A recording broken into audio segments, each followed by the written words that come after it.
rolling. And who's going to take game 3? My eyes are going to be drifting towards this jungle matchup once again. So Weiwei did a great job when Peanut was on the Graves in the last game of coming out ahead when it came towards farming and getting to that level 6 first, which was a big surprise for me. I want to see Peanut now being a little bit more aggressive in this early game, making sure he is getting in to invade the enemy side of the jungle, getting these marks and actually controlling the jungle in the way he's expected to with the champions he's been locking in. We're onto the Rift once more for the 3rd game of the day and the 3rd game of this series. And once again, we're keeping our eyes on Xie and Mole in the mid lane. It's Cassiopeia pick. It's going to be an interesting one to see how it's going to pan out. We've seen it one time previously in the mid lane, and it didn't look so hot. But now we'll see in the hands of Mole how it's going to work out. The big thing here for Xie is against the Cassiopeia, you've got a lot of pushing power with this Twisted Fate, opting in towards the Minion Dematerializer as well. So the pushing power Xie has means he should be able to get out with that Destiny a little bit sooner, especially if he's got Peanut who's lending a helping hand and kind of controlling how this mid lane is going to operate in the first few instances of the waves.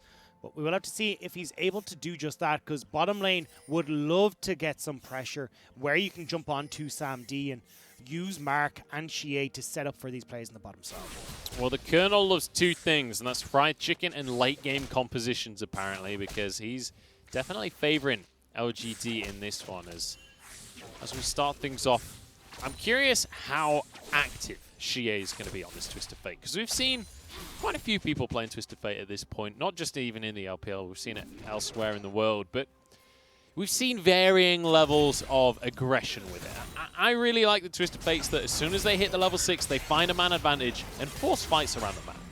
And that's where it really can come into its own, not only at that level 6 point, but throughout the game with having Xie played through a side lane, and then having LGD use the man advantage or the numbers advantage once BuBu or Mold goes to deal with Xie on a side lane. Trading already in the mid lane. Nicely done there by Xie. Gets the stun down, but traded back by Mole in the end. These two have been going toe-to-toe this entire split. Like this entire series. Mark pulled in here by PP God, but with the Aftershock, it's actually going to be a pretty even trade there. Peanut has found BuBu though, and he's got his flash up, but he's very lonely right now. Weiwei is on his way to the fight, but BuBu might just go down here. Red buff isn't going to be enough. Langxing just too late to the party. He had a lot of minions that were about to hit underneath his turret, so couldn't quite get there to help. And then Langxing's actually in a bit of a disastrous spot where his wave is going to start pushing out. So BuBu able to get that cheater recall off, at least get, well, I was going to say cheater recall off, but at least get back towards this top side without losing too much. Yeah, he does teleport in the end, so it's not quite a cheater recall. Also, I feel like a cheater recall, you kind of have to opt into that. He definitely didn't choose to recall. He was forced out of lane on that one. Very true. And as well, it usually happens as a cheater recall around the 4-minute mark where you got that cannon wave coming, but not quite the case this time around, coming in a little bit earlier. So BuBu not having that up and available could look to punish again for Peanut, especially since you know, okay, at least if I get the damage down onto BuBu, he'll be forced to back and have to walk to the lane. We do now have ourselves in a situation where Langxing has the teleport advantage, so there could be a way for them to use and abuse that, especially when the Drake is going to spawn in 20 seconds. There is also a window of opportunity where Xie will hit that level 6 point, and Langxing, if he doesn't want to teleport back to lane, will still have that up and available. So doubling down on getting multiple members towards the bottom lane could be the game plan from LGD, but Langxing's going to take a bit of abuse here from this Renekton in the top, and more than likely will have to use that teleport a little bit more selfishly than working towards the team. Yeah, it might well be the case, just to keep himself even with CS on the top side. Reasonably so as well.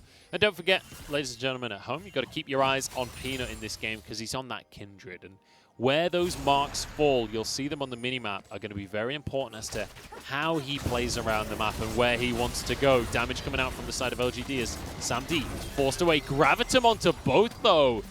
Mark is getting ready to dive this one. Peanut off to the side, and that's going to be a stun down onto PP God himself. Can't quite finish off the kill. In goes Peanut to do exactly that. Pillar comes through, and Sam D finds himself completely alone. Double kill for Peanut on the Kindred, and that is a huge advantage as Mark takes one for the team.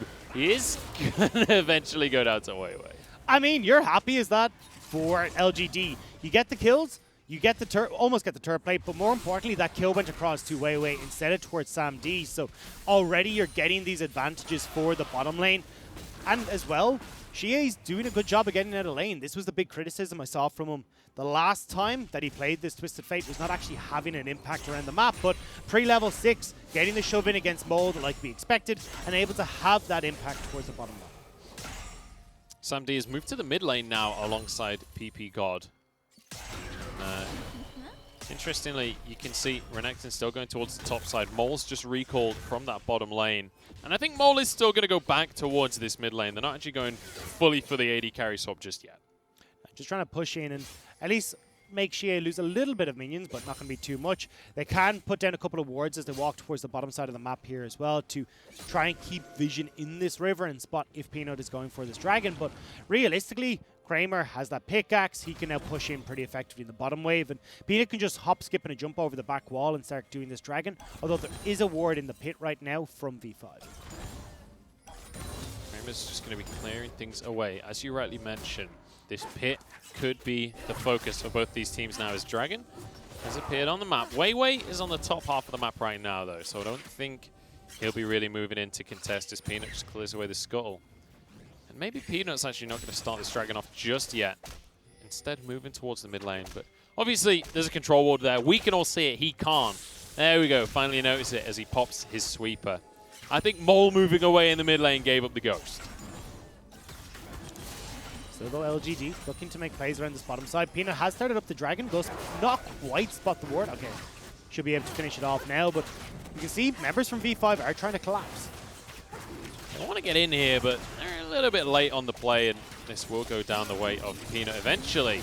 Could have a fight following that, though, because Xie has been forced on in here. Flashes away to the rest of his team. Gold card selected. The triple slow. Mark is going to be alone here as Kramer desperately tries to find his way out. Still has the flash available. Weiwei doing a lot of damage to him. Forces the flash eventually. Xie with a stun card available. Forces them away on this one, but V5, they get themselves not a whole lot. They get a lot of flashes out, though. You can see Xie, Kramer, and Peanut. Well, Peanut's already down, but just looking for more here for V5. They want to go for a dive right now. Stun comes through. Lots of the likes of PP God as they just clear away these minions. Kramer able to do so with his little turret there. Longxing in the top lane, though, was able to get 2 turret plates for himself, whereas BuBu was only able to answer for 1 in the mid lane. So at least at the moment, LGD coming out on top, it'll be on V5 to try and exploit the fact that these flashes are down, especially on Kramer in this bottom lane. Yeah, Kramer is going to be a little bit nervous about the next few minutes of the game with heal and flash not available as Aphelios in the early game. Certainly a suboptimal situation for him if PP God can find himself some hooks. The good news for him, though, is he has now hit that level 7, does have the Destiny available, and can look to be the aggressors in these plays towards the bottom side and try and shut down Sam D and PP God from trying to work with Weiwei in this scenario. But again, we'll have to see if he's actually able to make these work, because right now you want to have Peanut on that bottom side to make the plays happen, but he's pathing towards top with his blue spawning, so it'll be at least another 3-ish minutes, or 2 minutes at least, before we see them make anything happen on the bottom side. Yeah. Worth mentioning as well, Xie was level 6 for that fight, so was Mole, but ultimately, they were already in the fight. Destiny doesn't do anything at that point in the game, whereas Mole could go for the Petrifying Gaze, got a triple slow and force them away. So with Kramer not having his flash or heal available, they don't feel comfortable leaving him on his own in the bottom lane with Mark roaming towards the Rift Herald, so Kramer will move, but Sam D has not decided to stay in this bottom lane and try and get these tower plates for himself. Instead, he's hit level 6, and they'd like to try and force a fight here off of that misfortune. They need to be quick if they want to actually contest for this one. It's going to be Herald going their way. Another Petrifying Gaze that petrifies no one, and there's the Moonlight Vigil. PP God has nowhere to run, and it's 3 kills as well as the Herald for LGD. Oh, easy as you like. LGD, with that massive knockup from Longxing, are able to find the fight, and there's nothing V5 can do. Now they've got the Rift Herald, they're running towards the top side and looking to give extra goals towards Kramer. Beautifully done there by LGD, and a really nice ult from Kramer as well to set that up in the end. Now on towards his top tower. Kramer this time will be able to get that final plate for himself. It was a bit all over in that last engagement from V5.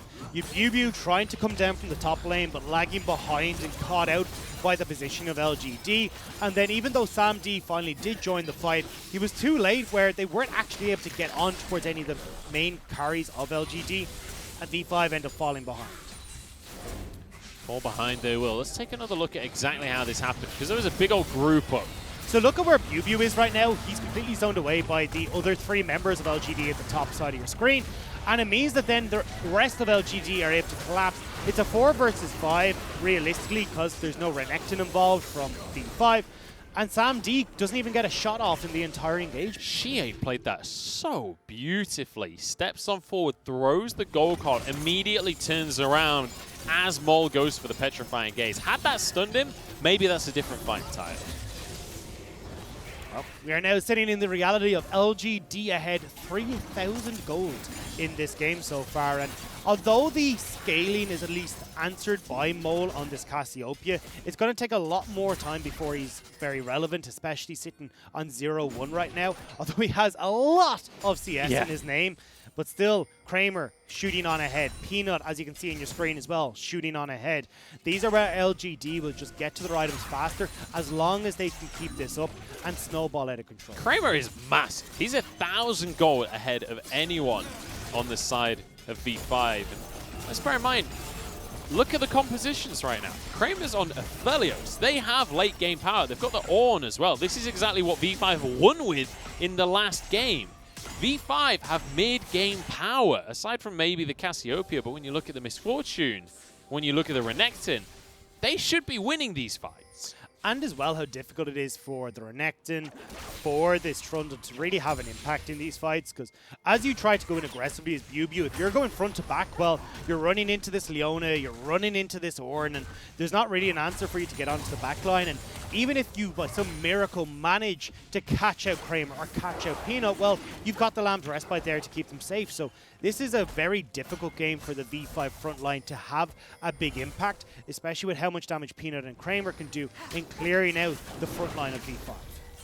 Catalyst of Aeons just finished there for Langxing. You saw him forge in that one, so he's just going to get tankier and tankier heading towards the Abyssal Mask, and he's going to be able to help Peanut finish off the second Drake, and we'll see whether it is going to be the Infernal Drake coming through. So last time around, it was Ornn that was invincible. This time around, it'll be Assassin Ornn coming through.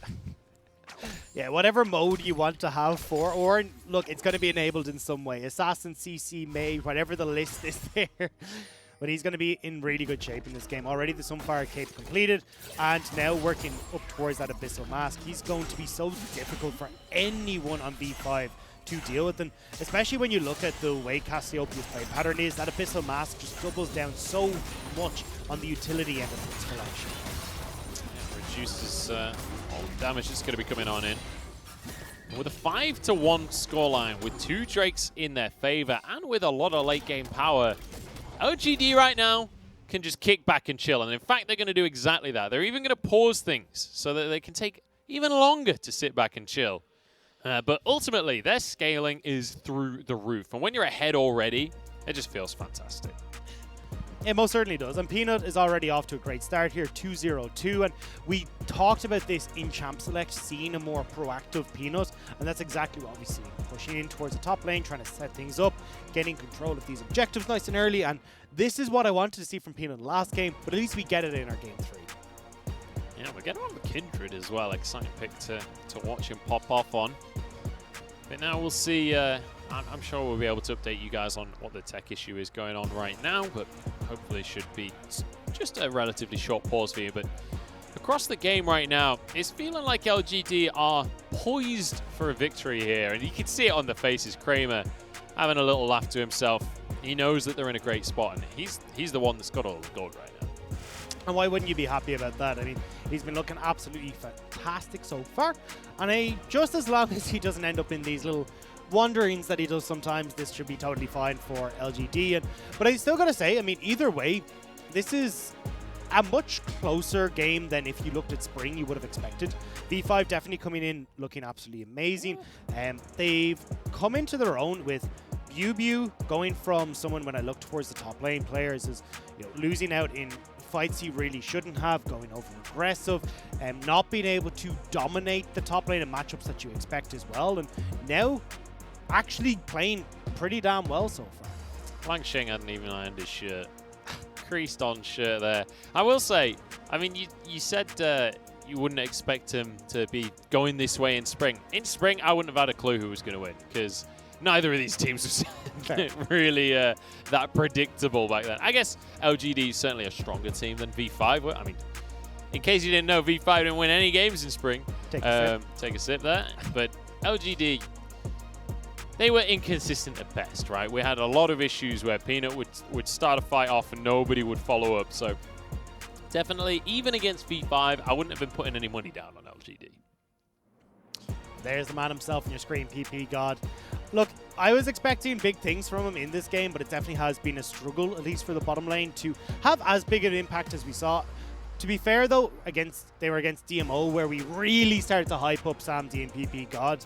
And when you're against Mitsuki and Helper, who've been struggling a little bit, I can understand why we haven't seen as big of a performance out of them against Kramer and Mark.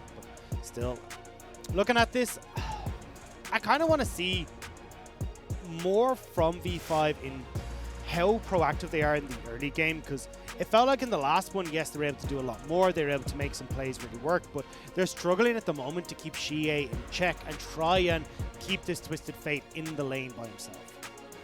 Yeah, it is going to be difficult. Obviously, he does have an ability that means he can literally teleport out of the lane, so it's always going to be hard to keep him there. But one quick update for you guys at home. Apparently, there's an in-game issue that's going to be the reason for the pause. Peanut, the one to call the pause there, and you can see him talking to the referee just a minute ago. And one thing about Peanut, no matter what's going on, you can see his team backing him up here. They also saw the issue. It's going to be LangSheng just pointing to his screen. But one thing about Peanut is no matter what is going on, that guy has a grin on his face, ear to ear.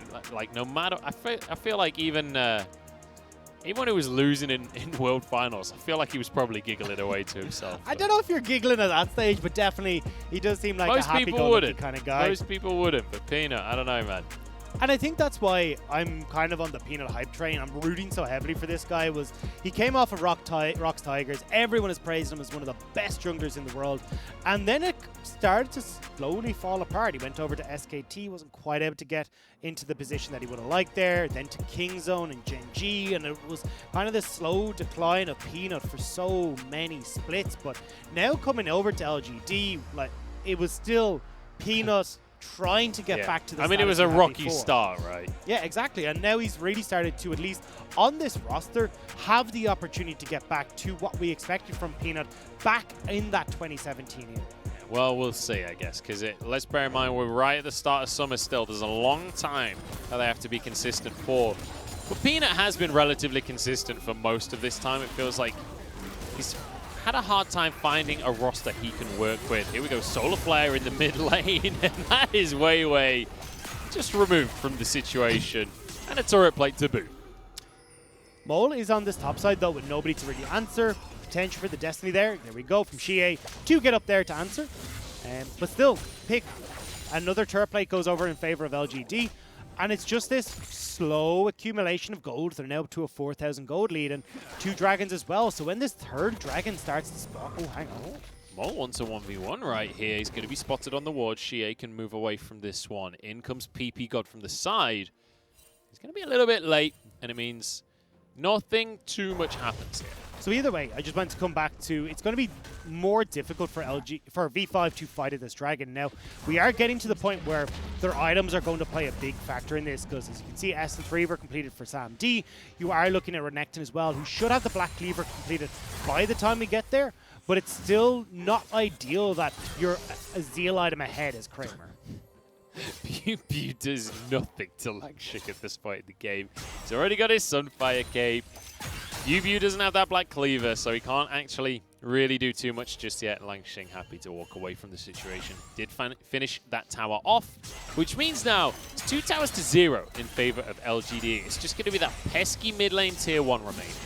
Well, the thing is, you can have potentially LGD look to split push here with Xie, where he's creating pressure on this top side. You're forcing Mole to deal with the wave that's about to crash. They just back it off. They get this Rift Herald, and here you go. Rift Herald there to create this pressure in the mid lane right as that dragon is about to spawn.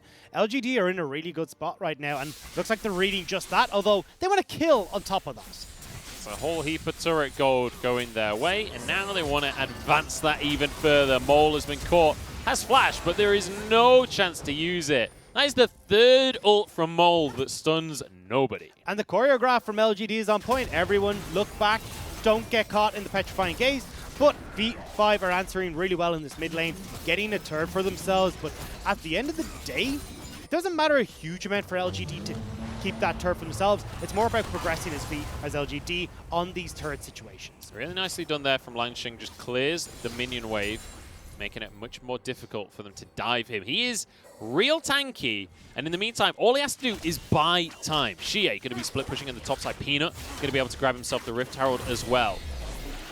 And it looks like Langsheng was able to move himself away from the turret, will be able to avoid getting dived himself. Xie, I don't think will be able to quite finish that turret off. He won't be, but will have created enough pressure now that V5 will have to post Mole on that turret. So as long as Xie keeps pushing in here, he's got his teleport, he's got his destiny for this Infernal Dragon that's spawning in a minute. You're seeing the pressure already come through from LGD in the mid lane. With that Rift Herald now in tow, that just gets amplified even further. Peanut even gets to steal away a few camps for himself as well. They start to build himself a little bit of a CS lead in that jungle role. Not to mention the fact he's 3-0-2, but he's got his warrior enchant there, and by the looks of things, he's going to go for that Black Cleaver second. And we're starting to see the ramp up across the board. Xie, Rod of Ages, now sitting on 6 stacks. Nearly at the Lich Bane, about 450 gold off of that at the moment, so still waiting for that one to be completed. But once he does, he becomes such a menace in this side lane. And I'm actually not certain what his secondary choice is. I don't think his secondary rune choice is. I don't think he's gone for the Demolish, but still going to be able to work through these towers very quickly in the side lane. Yeah, very comfortably indeed. Infernal Drake, though, spawning in 5 seconds. And there's maybe an opportunity here for V5 to try and force something, but you have to bear in mind, they're 5,000, 4,000 gold down right now, so it's kind of a risky fight to start. Well, they're trying to stop this charge. Might actually... No, not quite able to do so, but... Oh, here we go. You've stepped way too far forward, my friend, especially with Drake spawning. Going to go for the Dominus, but you can't get anywhere near Peanut, and Mark is here to stop your escape route as well. Everybody gets an assist. It's a full 5-man play, and now onto their 3rd dragon. They do have to be careful, though, because V5 have been shoving in this mid lane. They're going to exit stage top and go towards that top lane turret instead. So exit stage top. Stage top. It's where you jump really high onto the scaffold. They're on a rope and they like just zoom up. It's like Peter Pan style. Exactly, yeah. I see. This is why I like casting. You're on the same page with me here.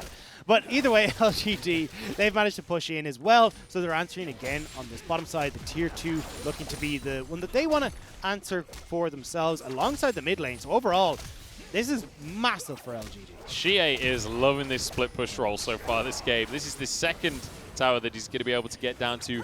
Very little HP. With Peanut's help, though, they can finish that one off. The mid tier 1 goes down as well. 4 towers to 2, 3 Drakes to 0, 8 kills to 1. LGD are in utter control. And this was really what I expected to see from LGD coming into this game. I know there was some doubters, aka Lyric, but I really think LGD were going to be able to power ahead, and we're seeing it here.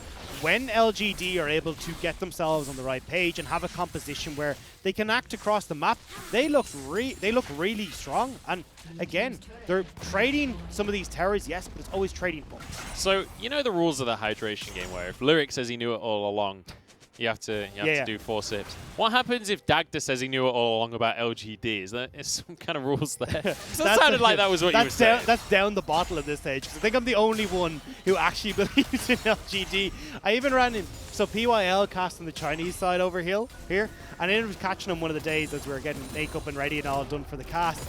And PYL turned around, and even he doesn't believe in LGD. The former support for LGD told me, nah, it's not going to happen. So I am definitely on my own in this one. That doesn't surprise me too much if you've seen any of Uzi's streams while he's watching RNG, because he's not exactly complimentary of the team, but he wasn't even in Sprig. So, you know, understandable when it's your own roster.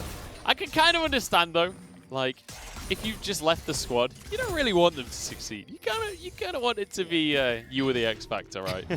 BuBu, for the second time in a row now, has gone a little bit too far forward, slowed up, and will be just about finished off here. Although, with the Forge God missing, there's another stun. I think he's still going to go down. Bullet time across the team. There's a pull from PP God. Kramer just forces Samdi away, though. There's no way he can match the damage. PP God goes gold and keeps himself safe. Now they go, oh my days, the damage onto Mark. Gold card selected. They're trying to get onto Sam D. Mole is behind everyone, but could be in trouble because Kramer finishes off his support. And now Mole is going to try and slither away. And LGD are happy to let him because they're straight in towards this mid lane tower. And they're going to be able to crack open this mid lane turret. They'll be able to move wherever the hell they want in this jungle and pop down a whole bunch of wards. And LGD nearly getting caught up by Mole with a really strong teleport flank, but it was well played by them to funnel back into this little choke just at the jungle, making sure Longxing was then presented at the front of the fight, and there was no way for Mole to get onto some of the lesser carries in the back line. But here we go, BuBu getting caught out, and I mean, as meme as we make it sometimes, this was actually genuinely, I believe, a zoning ultimate from Longxing, because if BuBu flashes there, you still catch him, or otherwise, you give Xie enough time to keep in touch with him, make sure you can get the gold card, and finish it off.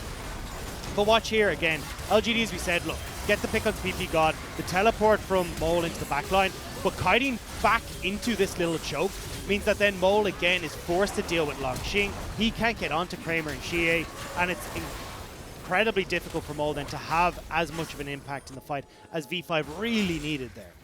You know, the first time around, I felt like it was very chaotic and it was a little bit messy from LGD, but re-watching it with Dagda basically talking me through all of it, it actually felt really well coordinated, especially Mole getting forced away from the fight by Longxing. Really well played on the Ornn. Yeah, and this is a really smart play from LGD. This is why I actually love watching their fights. Is a lot of it is very coordinated, as long as they're not going for this pick style with the Ashe. But here we go, V5 hiding off on the wings. Gonna try and make something happen here. Bear in mind, Xie is in the bottom lane right now, but Destiny available, so he can always zip on up to the correct half of the map.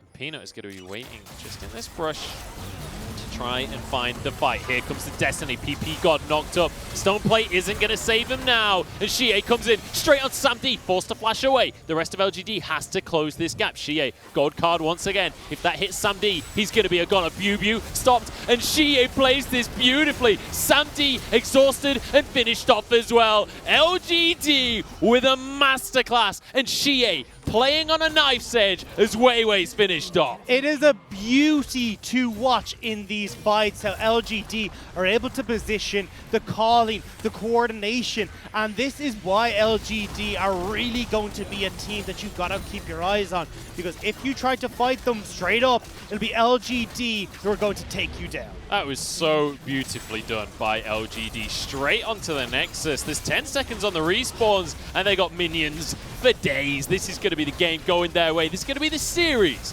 going their way as they even drop the Lamb's Respite. I think that might have been the first time I saw a Lamb's Respite this game, honestly. Phenomenal stuff for LGD. And that is how you snowball a league. And that is what I wanted to see out of LGD.